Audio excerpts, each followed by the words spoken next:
ავტოსპორტის სამყარო იყოფა ორ ნაწილად: დრიფტერები და სხვები.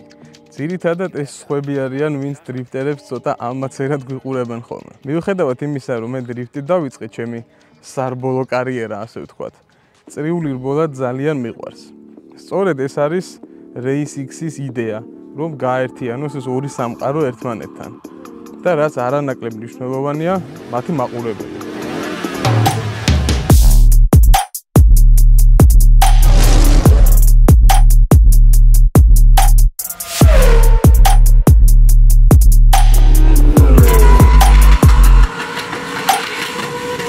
ვისაც ჩვენი პირველი ვიდეო გაქვთ ნანახი, აი აქ ტრიბუნაზე რომ დგავარ და ნიკოლოს რო ურეკავ ტელეფონზე რომ ნიკოლოს სპონსორები გვინდა სასტრაფოთ და ყველაფერი უთხარი, ეგ მართლა ეგრე იყო. ძალიან ატეხილი ვიყავი რომ ჩაგვიტარებინა ეს ფესტივალი და ყველანაირი სპონსორის და მოლაპარაკებების გარეშე აი ესე ავდექით და დავაანონსეთ შეჯიბრი. შევთანხმდით რუსთავის ავტოდრომს, შევთანხმდით ლაივს, გახმოვანებას, გადაღებას, ყველაფერს მოკლედ, ისე რომ ერთი კაპიკი არ ქონდა გარკვეული ვინ რას გვაძლევდა, რა სპონსორი გვეყოლებოდა და ასე შემდეგ. მე ძალიან ნერვიულობდი. ნიკოლოზა დადიოდა თავისი სიგარით, ტომი და ჯერიში როა ხო იცით, ჯერის მოხოდილი ბიძაშვილი რო ჩამოდის და relax cousin და ის რო უჭირავს. აი ზუსტად ეგრე დადიოდა ნიკოლოზა. არის ნერვიულო რაღაცა იქნება. გავიდა დრო, ძალიან ცოტა იყო უკვე დარჩენილი ფესტივალამდე.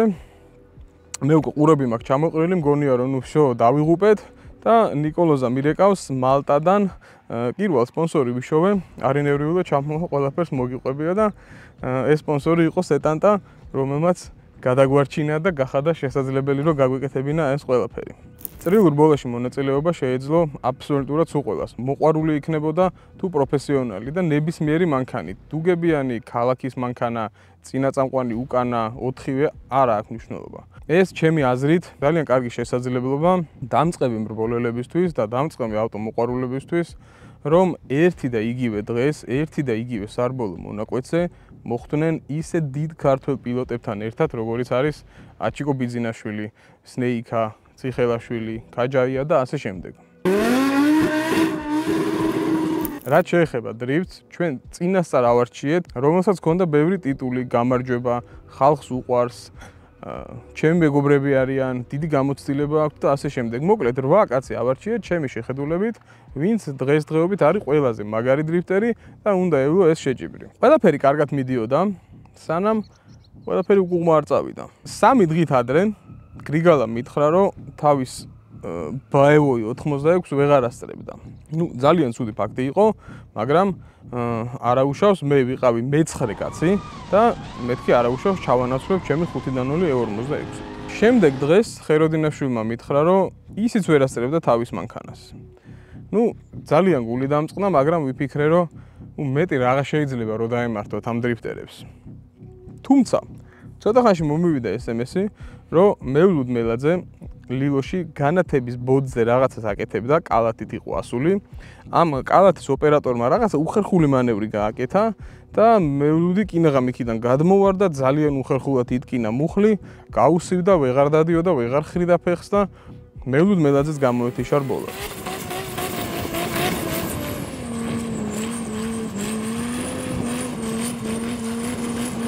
წრიულ რბოლაზე ასე ძალიან ესეთი ირონიული ფაქტი მოხდა. 3 ძალიან საინტერესო მანქანა გამოეთიშა რბოლას.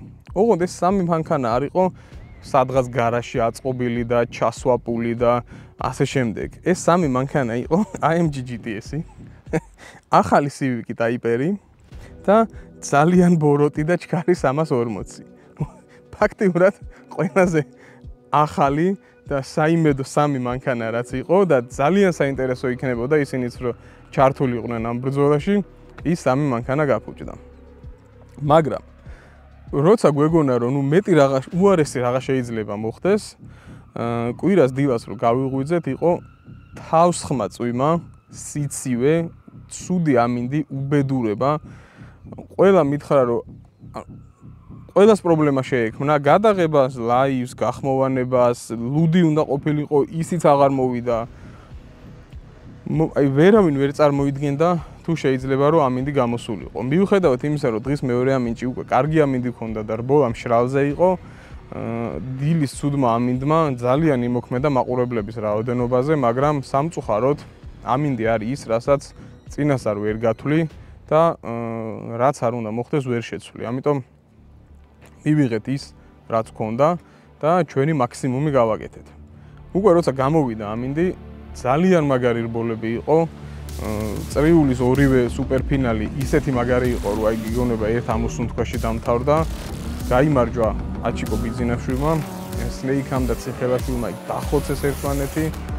გირო დადიოდა თავის 10 ცილინდრიანი Z4-ით, თან სუმოცურებული იყო, თან იქიდან ვიღაცები ასწრებდნენ, თან თავს იცავდა, აი სასწაული რბოლა გამოვიდა და აქედანაც ულოცავ აჩიკო ბიძინაშვილს გამარჯვებას.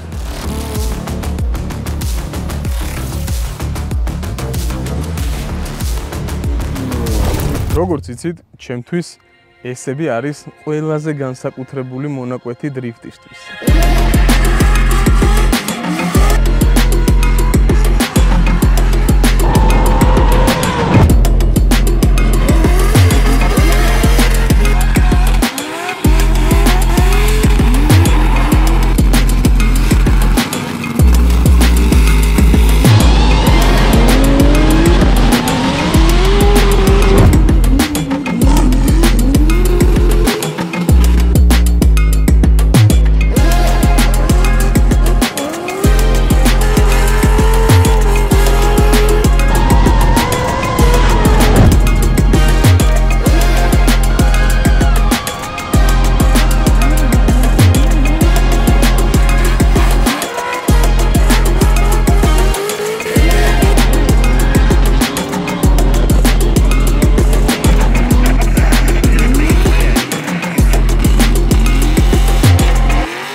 ერთ-ერთი პირველი ტრასა იყო, სადაც დავიწყეთ დრიფტი, მე და ჯავახამ, ძალიან ადრე და იმის მერე ყველგან დავდივარ და იმას ყვები, რომ აი ესებში იარეთ, ესები მაგარია და ასე შემდეგ და ასე შემდეგ.